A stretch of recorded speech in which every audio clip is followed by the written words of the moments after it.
estamos aqui com o nosso Jornal da Manhã, com mais um dia. 2 meliantes foram encontrados assaltando nas ruas de Salvador, no bairro de Brotas. Vamos agora com o nosso amigo Mário com as informações sobre o assalto. Vai. Estamos aqui agora na segunda delegacia da EPEI, lá aqui em Itapuã. Vamos entrevistar agora os três. Minha câmera. Como é seu nome, Enete? Miguel Muniz, parceiro. Miguel Muniz. E o seu nome? É vídeo. E aí, vocês são de que comando? Parceiro, aqui não é comando não, parceiro. Você não tem vergonha não, rapaz? Pega só tão velhinha, rapaz. Tem nada a declarar não, senhor? Tem vergonha não? Eu tava em casa, filho. Eu tava em casa. Eu tenho família, senhor. Não foi enganado aqui, ó. Filma aqui, ó. A faca, Ô, a arma aqui, ó.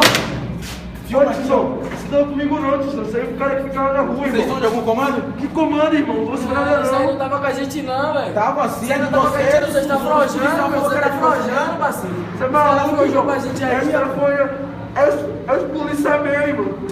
Não tem pra nós. Tá bom. Esse é o correspondente Mário com mais uma reportagem.